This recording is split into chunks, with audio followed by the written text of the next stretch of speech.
Episodio 3. Arbitraje. ¿Qué es lo justo? Jorge Larrionda y Anaí Fernández. Qué decisión, Anaí, ser árbitro, ¿no?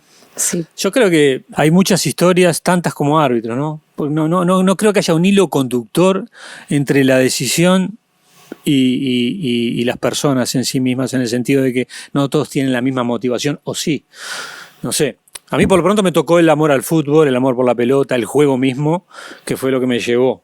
No sé por tu lado. Sí, como que por lo menos lo que he vivido yo en el ambiente, en general el árbitro es un exjugador o tiene un familiar que lo acerca, un tío, un alguien.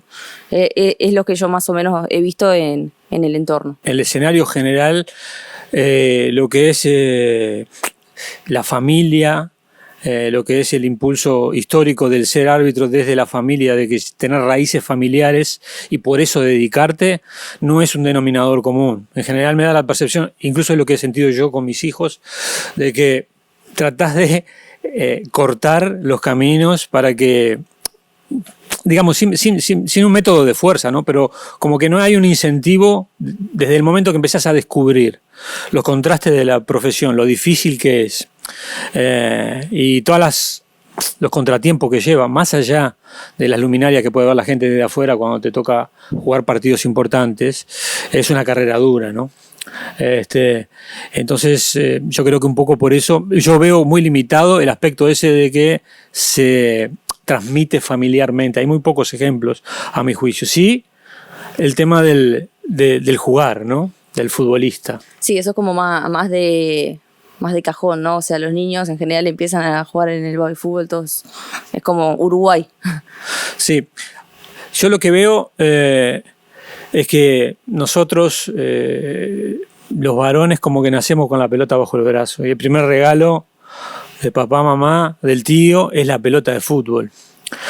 Creo que capaz a la mujer le cuesta un poco más eso. ¿De dónde viene tu vínculo con el balón, digamos, no con el arbitraje, con el fútbol? Ahí está, con el fútbol era más desde más chica era así, cero.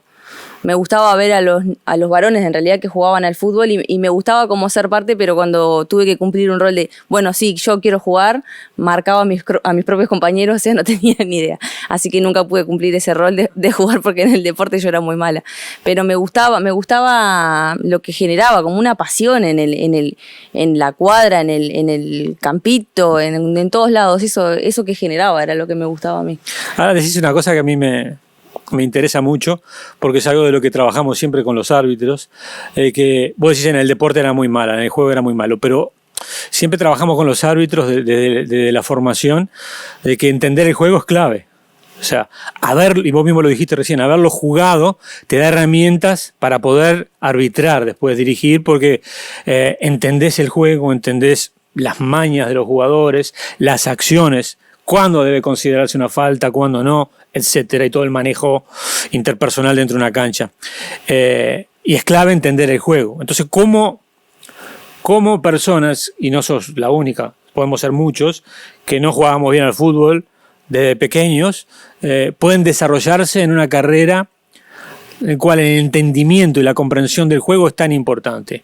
Y la buena noticia, especialmente para aquellos árbitros o aquellas personas que quieren dedicarse al arbitraje o quieren estar vinculadas al fútbol y no lo juegan bien, esto es entrenable, es una habilidad entrenable, ¿no? Sí, o como que uno puede evaluarlo mejor quizás desde afuera, quizás no dominas un balón, digo, pero lo estás mirando y sabes lo que se tiene que cobrar, lo que debería hacer, y desde ese punto hay muchos opinólogos, ¿no? Pero digo, mirando ves que de repente tenés la capacidad de tomar buenas decisiones, quizás ya adentro de un terreno. El camino como que en Uruguay es difícil, ¿no? Para el desarrollo del árbitro. La vivencia nuestra, yo inicié el curso en el año 88, en el 89 salí a la cancha. No eras nacida vos, Anaí, ¿no? Nací en el 93, así que hay algún año de diferencia ahí. Las dificultades eran grandes. Entonces, es una de esas profesiones, todas las profesiones creo que proyectan al futuro a las personas que realmente se apasionan, a las que sienten la vocación. Pero el árbitro es difícil que sienta una vocación desde pequeño. Te gusta el fútbol, amás el juego, el deporte, pero vocación de árbitro muy pocos pueden tener desde la infancia. Nadie le pide el silbato a los Reyes Magos. ¿sí? O la casaca de árbitro. Pero un día llega esa decisión, como ya hablamos, por amor al juego, por tratar de mantenerse vinculado o dentro de un campo de juego. Pero luego, cuando terminás el curso, que es la parte más fácil, a mi juicio, del ser árbitro, te recibiste en el diploma de árbitro, pero en realidad el posgrado y la verdadera validación de ese curso, digo yo, es mi experiencia, es cuando salís a la cancha, ¿no? Sí, bueno, en mi caso, por ejemplo, te puedo decir, fue una casualidad que me llevó al interés, y siempre lo comento en todos lados, que es porque vi a una mujer en el rol de árbitro, vi a Luciana en un partido de fútbol de la C y dije, oh, qué bueno eso, yo quiero hacer eso, ¿qué hay que hacer? Me anoté en el curso, bueno, justo al año siguiente, la primera clase, cuando ya llegué y ya había hecho chequeos médicos, etcétera, yo pensando, ¿qué hago acá? Y estaban Ernesto, Carlos Velázquez, Martín y vos, y el curso era como el tópico, buscando el árbitro para el 2030, el Mundial del 2030. Exacto, Fue tan apasionante lo que transmitieron, lo que dije, me fui de ahí con el pecho inflado, digo, yo voy a ser árbitra, no sé, fue como transmitido, sí, pero lo viví mucho. Y claro, el curso, tuve 6 meses, y en verdad también lo comento, callada la boca, porque no sabía ni siquiera quién elegía la barrera en un tiro libre, o sea, no sabía nada, así que tuve que aprender desde paso a paso, silencio, sí. desde el pie, como dice la canción. Sí. Y bueno, después del desarrollo uno siempre sueña con mejorar el nivel del arbitraje uruguayo, o del nivel del arbitraje en general. Se habla y se discute mucho, pero la formación del árbitro es un tema complejo, y en países con carencias del punto de vista de infraestructura o económico lo es aún más. Y la verdad que el ambiente hostil es un detrimento en el desarrollo nuestro como árbitros, o es algo que termina potenciándonos de buena manera al futuro. Sí, ¿Cómo lo ves vos? Yo creo, ahí está, si me preguntas a mí, es bien parte de la idiosincrasia del uruguayo, cómo nos desarrollamos en las canchas, las cosas que tenemos que tolerar a veces, y cómo eso nos hace crecer también, porque creo que si no estás acostumbrado a ese tipo de presión, quizás luego en algún momento tengas que encontrarte con esa presión. Nosotros me parece que estamos bien amoldados quizás a ese tipo de cosas, quizás falten otro tipo de herramientas para el desarrollo nuestro, para el desarrollo de un profesional en Uruguay, por lo que decías, pero me parece que lo que es el desarrollo desde las primeras partes, incluso en el futbolista también, es parte de eso, de cómo son las canchas en juveniles, por ejemplo. Yo siempre estuve convencido de que nuestras falencias, nuestras dificultades, realmente eran el verdadero secreto del por qué el árbitro uruguayo luego trasciende a nivel internacional. O sea, la vivencia que tenemos en el desarrollo aquí, con las carencias que tenemos, las dificultades que tenemos, que las tiene la mayoría de los deportistas aquí en el Uruguay. No estoy victimizando al árbitro, pero somos parte de un sistema bastante complejo donde no se favorece demasiado el desarrollo de los deportistas, y hay que hacerse camino al andar, más allá de que, bueno, se han mejorado, pienso yo, a lo largo del tiempo, y se siguen mejorando las herramientas que le permiten posibilidad de desarrollo a los árbitros o al deportista en general. Pero toda esa dificultad creo que pasa en la mayoría de los deportes también, como vemos que trascienden en otras áreas. A nosotros, cuando salimos afuera con el confort, con la posibilidad de dedicarte el 100% de tu tiempo, de prepararte dando lo mejor de vos, la dedicación absoluta, con un soporte interdisciplinario y profesional que cubre todos los aspectos de nuestro desarrollo como deportista y a veces también como persona, eso nos potencia y nos motiva. Parece que lo hace más fácil, sí. Todo, ¿no? Es todo más fácil cuando llegas a ese nivel. ¿Vos lo vivís así también? Sí. Como que ya pasó lo más difícil, me parece. Sí, yo creo que eso tiene mucha esencia ahí de lo que típicamente o generalmente se habla de la garra charrúa, ¿no? O sea, es esa fuerza interior que saca a todo deportista, y ese hacerse fuerte ante la adversidad, que no sé si lo traemos genéticamente o es producto de las dificultades de nuestro desarrollo aquí. Pero el árbitro, yo creo que el árbitro, si hay algo que tiene para entender internamente, para aceptar, es el error. No sé cómo fue tu proceso de formación en divisiones juveniles. Mi experiencia, y ya me contarás vos, mi experiencia es que nosotros tenemos que luchar casi como batallador solitario frente a los equipos, los futbolistas, los entrenadores, los hinchas, los familiares, en divisiones juveniles me refiero, y defender nuestras decisiones, aún en el error. Y sin una demostración del error, cuando a nosotros no nos pueden demostrar el error, cuando es tu opinión contra la mía, cuando digo tu opinión digo la del jugador, la del entorno, el árbitro fortalece su personalidad y aun cuando le discutan los 22 actores del juego, defiende su decisión porque está convencido que la tomó de manera correcta. Eso, que es nuestro proceso de formación, de que prácticamente no vemos el error, es muy difícil ver nuestro propio error, sí vemos el ajeno, pero muy difícil ver nuestro propio error porque el sistema no nos permite, tenemos que hacernos fuerte y defender nuestra decisión. Cuando llegamos a primera división, y vos llegaste hace poco, y me gustaría saber un poco si tu percepción es similar. Cuando llegás a primera división, cuando tu trabajo empieza a estar expuesto en la televisión, cuando los medios empiezan a hablar, cuando vos podés verte realmente ante una cámara y decir, wow, esto no lo puedo defender, es recién ahí el momento donde empezás a asumir que sos falible, que te equivocás, o tu vivencia es un poco diferente. Bueno, tal cual como decís, por lo menos en los primeros pasos uno... Quizás en el error, no, como decís, hay que defenderla y capaz que estás equivocado, no ves la jugada y vos defendés completamente contra los técnicos, contra los jugadores, contra todos, de que vos tenías razón y listo. Van pasando los años, las categorías y bueno, creo que más te vas dando cuenta cuando vos te equivocás y cuando la podés defender y cuando no. Pero ante la exposición o ante la imagen del error, eso sí es totalmente diferente y me empezó a pasar en las competencias internacionales, antes de llegar a primera, que tuve la oportunidad, bueno, de tener el escudo y de ya tener partidos con televisación, claro, los primeros esos partidos en los que sí veía si lo que cobré era o no, fue como un golpe más duro de decir, tengo acá, está mirá, no fue penal, pero... Claro, eso como que me amoldó un poquito más a aceptarlo, ¿no? Porque ya que lo viste, lo vio todo el mundo y lo viste, tenés que aceptarlo, es así, te equivocaste, ¿qué vas a hacer?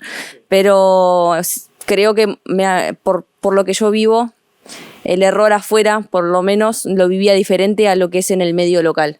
Ahora me preocupa un poco más y creo que uno se prepara más para que no pasen, ¿no?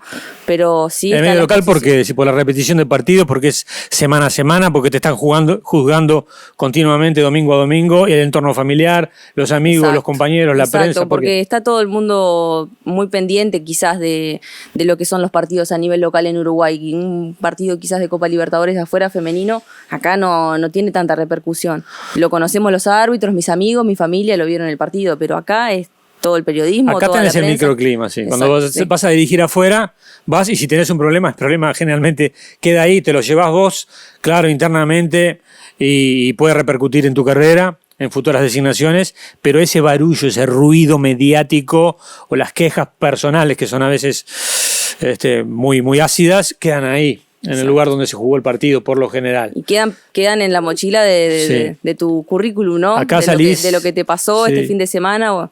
Pasa con los jugadores también. Esta semana escuché toda la semana hablando del rendimiento de un jugador X y yo misma pensaba a nivel de arbitraje, digo, bueno, nos pasa lo mismo a nosotros, ¿no? Del árbitro se mandó... Qué triste, digo, que se hable todo el día del rendimiento de una persona, sí. Pero sí pasa, sí, estamos expuestos a eso porque... Yo compartí mi profesión con un trabajo semanal, y mi trabajo significaba andar de lunes a viernes en la calle, oficinas públicas, interactuando con mucha gente. El error era parte de la discusión diaria y yo salía a defender los lunes mi trabajo. Era así. Todo lo que habías cobrado el día anterior tenías que era una lucha constante con gente que te quería, con gente que te apreciaba y de la otra también, que de repente te gritaba algo de costado. Pero mi interacción en general con la gente fue positiva. Y yo creo que hay distintos escenarios para el error, ¿no? Está el juzgamiento público, ese que uno lo escucha pero no le da mucho corte. Está la prensa, que muchas veces descubrimos que opinan sin mucho conocimiento de cuál es el proceso en la toma de decisión y cuáles son los factores que se tienen que tomar en cuenta. E incluso muchas veces se pierde la perspectiva de que vos como árbitro, vos sos árbitra hoy, yo soy instructor. Y hoy, y a veces trabajamos juntos, y el árbitro muchas veces no, la mayoría de las veces, está dirigido. O sea, es como un jugador que cumple con las indicaciones que le da su entrenador. Y el árbitro también tiene direcciones, ¿no? Entonces no siempre es solamente el árbitro el responsable de una decisión o de un error. A veces hay una mala instrucción y vos sabés, cuando trabajamos a nivel internacional, que por ejemplo la política de FIFA es ponerse en discusión también uno mismo como instructor, que no pasa en todos lados eso, de asumir responsabilidades cuando un árbitro se equivoca. Porque no es solo el árbitro tiene una directiva, el árbitro se habla con él, se prepara, el error también se debe preparar porque es parte de nuestro ser humano, pero es bueno, me parece, transmitirle a la gente también que es un equipo el que sale al campo y el equipo también lo integran los formadores o los entrenadores de árbitros, que son los que guían de alguna manera cuál es la mejor forma de decidir utilizando determinados elementos o líneas de interpretación. ¿Vos cómo lo ves eso? Sí, por lo menos es una de las cosas más consultadas. Con respecto a lo de los lunes, no estuve en primera división en mi trabajo, pero sí me pasaba de salir a defender quizás jugadas del fin de semana, todas las jugadas polémicas, decir, no, estuvieron bien los árbitros. ¿De tus compañeros? Sí, claro, con mis compañeros de trabajo. Sí. Pero, y explicarle, porque claro, muchas veces está eso de que no saben verdaderamente, ¿cómo no vas a cobrar esa mano? Pero y vos de explicarle por qué no sería una mano sancionable. Pero con respecto a las directrices, muchas veces, por ejemplo, se critica mucho del, no sé, te tiro un ejemplo, el tiempo de adición. Y es una directriz que, bueno, que vos quizás no sé, no vas a dar 25 minutos de descuento porque no sería natural. No está explicado en ningún lado, pero creo que hay ciertos criterios que nosotros, en qué momento, qué se adiciona, qué no se adiciona, y no se sabe tanto en el medio. Me parece que es una de esas cosas de las que... Sí, es uno de los debes, creo, ¿no? De la comunicación fluida. Yo creo que una de las falencias también que tiene el sistema es que no se siente al árbitro, al equipo arbitral en su conjunto, como parte de la familia del fútbol. Y la interacción de los árbitros con los otros estamentos del fútbol, del juego, debe ser semanal, debe ser cotidiana, para que se entiendan cuáles son las directivas que tienen los árbitros y sea, digamos, la expectativa del entorno tenga que ver después con la acción del árbitro, ¿sí? Porque cuando la expectativa del fútbol es diferente a lo que después significa la toma de decisión del árbitro, es donde llegan los problemas. Podrá tener la razón el árbitro, podrá haber un error en el entorno, pero hay que tratar de congeniar eso. Y me parece que uno de los factores más importantes a trabajar en todos los medios y también acá, por lo que veo muchas veces, es esa interacción, esa comunión que tiene que haber entre el equipo arbitral y la familia del fútbol, que a veces tiene momentos difíciles, ¿no? ¿Has tenido ya que pasar por algún momento difícil? No sé, hoy el árbitro generalmente, cuando decís que sos árbitro, decís, como mis amigos, cuando dije que me iba a dedicar a ser árbitro, estás loco. O sea, la reacción de mi familia fue también la misma. No, es peligroso, es una locura. Y lo primero que piensa la gente es, bueno, te van a dar una paliza, te van a cascar en el barrio, en cualquier cancha de la tribuna, la fanaticada. Hoy en día de redes sociales, yo terminé mi carrera con las redes sociales, pero no sé, ¿vos tenés alguna experiencia ya al respecto o venís tranquila, sana y salva? Ojalá. No, igual creo que siempre van a haber lugar en todo momento de la carrera, hay altibajos, digo, van a haber momentos en el que capaz que menos te lo esperás y tenés un error o algo, pero momentos complicados hay Pero más allá del error, ¿cómo vivís con la violencia? ¿El fútbol es violento?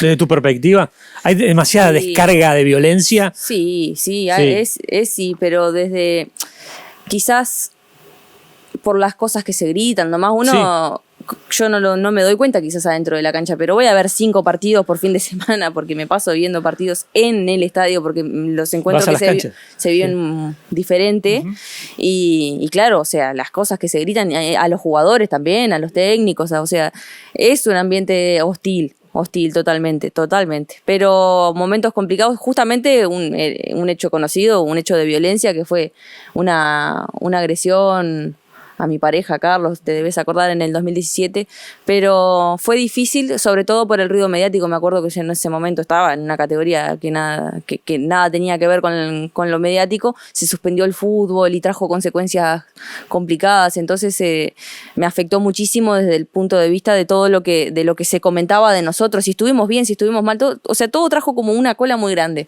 y de que por supuesto que no estaba preparada para afrontar, hablar con nadie de eso, y me llevó un tiempito recuperar la parte psicológica, decir, bueno, qué fue mi culpa, qué no, qué puedo mejorar, que eso, y eso fue quizás lo más complicado que haya vivido, pero a nivel de arbitraje, bueno, he tenido muchas alegrías, como por ejemplo que me designaran al Mundial, y tener que comunicar quizás a mis padres, como ya lo charlamos, digo, pero tener que decir, bueno, no voy a ir de árbitra principal, quizás fue más difícil para mí que para el resto del mundo, porque estaban todos súper contentos, orgullosos que yo estaba allá. Claro. Pero sí, quizás fue un momento que tuve que afrontar y superar desde ese punto. Sí, sí. De la expectativa que uno tiene, ¿no? Sí. Vos llegaste al fútbol ya en una etapa donde la tecnología se había instalado, ¿no? Aun cuando seguís dirigiendo partidos sin tecnología, pero vos tenés la chance que yo no tengo. Yo tengo la experiencia desde fuera, de trabajar con la tecnología para ayudar a los árbitros, pero no la usé a mi favor en mi toma de decisiones. Vos tenés la chance de jugar partidos, nosotros los árbitros a veces decimos así, jugar, sí. Sin tecnología, teniendo que resolver vos sola con tu equipo en el campo las diferentes situaciones, y otros partidos como el que te tocó hace poco, debutar en primera división del fútbol profesional uruguayo con tecnología. Eso te juega a favor, te juega en contra, es una carga, es una presión, es una gran ayuda. ¿Vos qué pensás?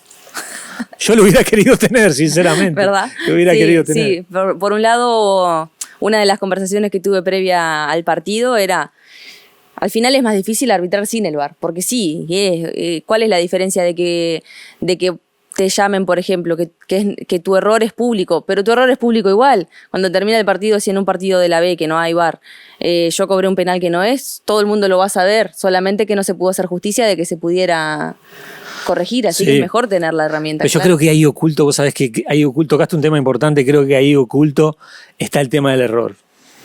Ahí oculto está el tema del error, porque el árbitro no quiere equivocarse, pero menos quiere que le muestren el error en vivo, y una cosa es que te lo grite la tribuna, una cosa es que te lo grite la prensa, y otra cosa es que un compañero te ponga en pantalla la evidencia del supuesto error, que a veces no lo es, porque al final el que decide es el árbitro de campo. Y yo creo que esa es la principal fuerza que tiene esta herramienta de la tecnología en cómo se está aplicando, porque al final siempre el que decide es el árbitro. Entonces, quien decide realmente, quien tiene la posibilidad de autoevaluarse nuevamente, de revisar una situación con más elementos y tomar nuevamente la decisión, que puede ser la de mantener la decisión original o la de cambiarla a sugerencia de sus compañeros, sigue siendo él. Pero creo, eso que mencionaste vos, creo que juegan contra muchas veces, sobre todo los árbitros que han pasado de una era a la otra. Esto para mí va a ir fluyendo de mejor manera en el futuro, las nuevas generaciones, cuando ya llegan con la tecnología impuesta, instalada, porque creo que está instalada y se va a quedar. Porque esto no es para el arbitraje, esto es para el juego, esto es para el fútbol, y por más que la gente lo discuta, por más que la gente se enoje, se solucionan un montón de situaciones. A vos te tocó ya hacer un on-field review, ¿no? Una revisión en campo. Sí. ¿Cuál fue tu primera? Una jugada de roja, una tarjeta roja. Fue en el Mundial Sub-17, sí, ¿no? Sí. Fue un poco inesperada, digo, por el... Pero claro, en ese momento ni siquiera lo pensé, tarjeta amarilla, no miré, no evalué, no vi el punto de contacto, no vi la fuerza, solamente vi una falta. Y en comunicación, como se trabajaba, como decimos, sin la tecnología, dijimos lo que pensábamos con el equipo y no reanudes, y ya fue. Bueno, qué raro. y te invito a una film review, bueno. Y cuando la vi fue 2 segundos tomar la decisión, o sea, fue muy clara. Hay veces que el impacto de la imagen te choca y bueno, me alegro que esa haya sido tu primera experiencia, porque es muy importante tener un buen contacto de primeras con la tecnología, porque a mi juicio es algo que lo único que va a hacer es seguir desarrollándose, y en la medida que vos puedas familiarizarte y usarla a tu favor, porque la realidad es que cuando el árbitro, por más que se le denuncie un error, en el sentido que digo que se le muestre un error en vivo, el árbitro va y soluciona y toma la decisión correcta, ya nadie más habla del árbitro al otro día. Es verdad. Lo que vos decías al principio. Si no, el error va a quedar ahí. Sí, claro. Es que... Y alguien lo va a ver, alguien lo va a notar. Y si no lo nota nadie afuera, lo van a notar tus instructores. Tal cual que creo que el tema verdadero es el error, de la aceptación del error o el cambio generacional que sí puede estar pasando entre arbitrar, como decíamos, peleando el error y sin que nadie sepa si te equivocaste o no, peleándolo en la cancha, y ahora imagínate pelear todo el partido, no me equivoqué, no fue penal, no fue penal, y enseguida ahora te llaman y tenés que volver a hablar con los jugadores que le estabas diciendo no fue penal, o sea, tenemos que cambiar también un poquito la forma en la que estamos acostumbrados a arbitrar. Sí, la visión egoísta de proteger nuestras decisiones y por ejemplo, la relación nuestra, en la época nuestra, con la tecnología, de llegar a casa a revisar a ver cómo había sido, porque habías cobrado, habías defendido en el campo, pero querías verificar en casa, cuando llegabas en el programa de la noche, que había estado correcto o no. Y después lo discutías con la almohada únicamente y a veces no podías dormir. Pero hoy, si tenés la oportunidad de solucionarlo en el terreno de juego, encontrar la solución allí y hacer justicia, al final es beneficio para el juego mismo, ¿no? Yo creo que esto ha venido para quedarse. Sos parte del recambio generacional en el fútbol uruguayo. Digamos que no podemos decir que sos la primera mujer arbitrando fútbol profesional, pero sos de las primeras. De las primeras puede ser, sí, parte del cambio, no sé, que decirte, hay muchos árbitros quizás jóvenes que empezaron en estos años a... sos parte, ¿sí? sos parte y yo creo que, no te voy a preguntar la edad porque eso es poco caballero, pero creo que tenés mucho futuro, tenés mucho para desarrollar, vos y todos los jóvenes que están llegando. Y bueno, mucho se habla del arbitraje uruguayo acá, se critica mucho, a veces con razón, a veces sin razón, ha sido siempre así. Pero yo estoy un poco alejado ahora. ¿Cómo se está trabajando en el día a día? ¿Sentís que se está trabajando, digamos, de manera constante, uniforme, y que las nuevas generaciones van a llegar con fuerza? Porque el recambio generacional en el arbitraje siempre es algo que atemorizó al entorno. Por malos que fueran los árbitros, son viejos conocidos. Al nuevo, al que recién llega, le cuesta. ¿Sí? Yo tengo una experiencia de dirigir un partido muy, muy difícil cuando no tenía un nombre, no era conocido. Me designaron a un partido muy, muy difícil en una cancha menor, jugaba un equipo grande de visita, y en el informativo central, el viernes a la noche, al decir quién arbitraba ese partido, fue un disparate tras otro de un periodista que después tuvimos una buena relación, porque me hizo muchas notas, interactuamos muchas veces, pero su prejuzgamiento, producto de que los experientes, los ya conocidos, no estaban en la cancha ese día, y sí, el colegio de árbitros había designado a un novato, era prácticamente una locura. Y como que las nuevas generaciones tienen que luchar un poco contra eso, ¿no? Sí, pero en mi experiencia lo que yo he visto en estos últimos años es como que muchos árbitros jóvenes han tenido muy buen nivel. Si te pones cambió mucho el tema quizás desde cuando yo arranqué en el curso. El físico de los árbitros, tanto como los jugadores también, o sea, que ha ido cambiando, se ha ido poniendo más elite. Pero he visto muchos árbitros que en general de jóvenes técnicamente son buenísimos. Entonces, claro, como que pareciera que hacen los partidos sin esfuerzo, partidos importantes también. Entonces, creo que gracias a ellos también es que se abren mucho las puertas, y además de que se necesitan árbitros, ¿no? Pero que se apuesta mucho más, y aparte se empieza a trabajar desde desde el año, por ejemplo, yo el año pasado estaba en segunda categoría y yo ya tuve capacitaciones de VAR, por ejemplo, con los árbitros de primera categoría, instancias con ellos en los que ya se empieza a ver una línea de cómo se trabaja, éramos varios, y me parece que está bueno, digo, que ya se empiece a formar para que se preparen los árbitros para lo que va a ser la máxima categoría. Muy bien. ¿Y el ensamble tuyo como mujer sigue costando o te parece que eso fluye bien? Porque siguen siendo pocas, ¿no? En Uruguay a mí me da la sensación como que cuesta. Seguimos siendo pocas, aparte incluso en los cursos. El otro día vi tuve un trabajo en el colegio y vi bastantes chicas, me quedé sorprendida gratamente, pero claro, como que no sé si es una cuestión, es difícil, cuando arrancás es difícil, pero como que estaría bueno que como que se fueran quedando más, como va costando. Mi ensamble en primera división, yo lo tomo como que está siendo mucho mejor de lo que esperaba. Siguen siendo bastante noticia, quizás, de repente el partido de la otra vez. Uh-huh. Todavía es una novedad, vos decís que todavía es como una novedad. Como que todavía es una novedad, sí. Ajá. Porque se me trata demasiado bien, me parece. No sé si están esperando. ¿Son más gentiles los jugadores contigo? Sí, sí, a veces. Vos sabés que sí, a veces.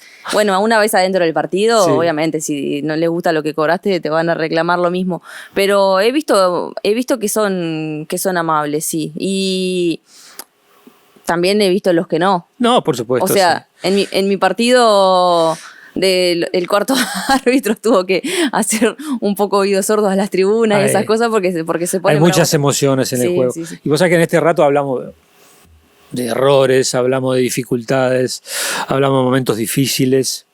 ¿Hay alegrías en el arbitraje? Sí, obvio. Vos recién comentaste algo, porque viviste, y esto lo hablamos en privado en su momento, viviste una gran experiencia, como es la de llegar a una Copa del Mundo. Pero al mismo tiempo se te puso una situación difícil de decir, bueno, la primera experiencia en una Copa del Mundo va a ser solo como árbitro soporte. ¿No? Como que siempre hay una contracara, y a veces depende de nosotros si elegimos el camino de la cara positiva o la negativa. Pero aparte de eso, no sé, la gente en general te pregunta por el error. ¿Cuál fue el peor error de tu vida? ¿Cuál fue el peor partido de tu vida? O lo mal que te tratan, ¿no? Lo difícil que es para una mujer, o lo difícil que es para un hombre dedicarse a esto, o la prensa, o los fanáticos. ¿Qué hay de bueno en esto que nos hace quedar? Yo ya llevo muchos años vinculado al arbitraje. ¿Qué pensás? No, a mí me apasiona lo que hago.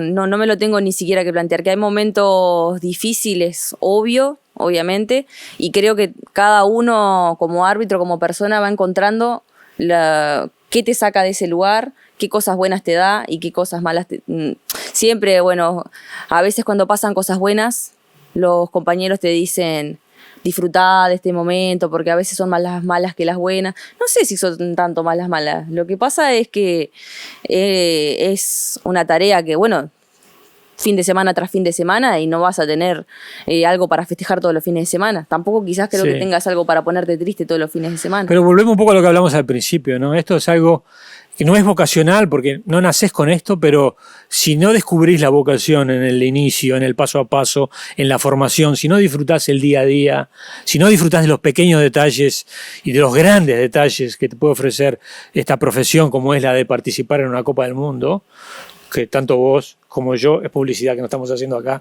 tuvimos esa chance, y es el gran sueño.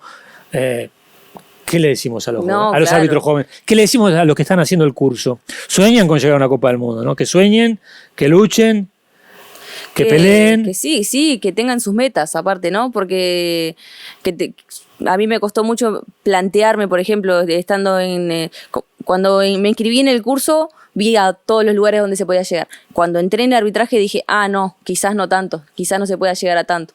Y después de a poquito veía que, bueno, Claudia, las mujeres que las referentes en el arbitraje llegaban a todos los lugares en los que... Y uno dice, a lo mejor yo un día podría estar ahí. Y vos te empezás a poner una meta, bueno, de subir de categoría, de acceder a un escudo, de tus partidos cuando te va bien afuera. Plantearte llegar a esos lugares, metas, pero que se puedan cumplir, y al final yo creo que se van dando. Yo nunca pensé que iba a estar en una Copa del Mundo y los sueños se hacen realidad. Sí. A veces sí. Esto fue El Otro Lado del Deporte, un ciclo de Supermatch en asociación con Topic y Magnolio Podcast. Agradecimiento especial a Magnolio Sala, el escenario del Otro Lado del Deporte.